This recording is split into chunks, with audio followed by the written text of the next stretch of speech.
A couple of vortex inserts there.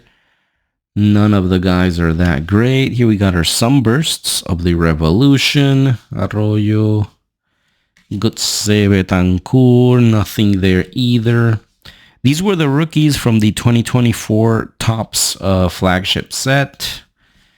Gonna go through these quick. I don't really know much of them this year, so I can't really say. I'm gonna check them out after I'm done here, just to see if any of them are like an up and coming star. I don't know.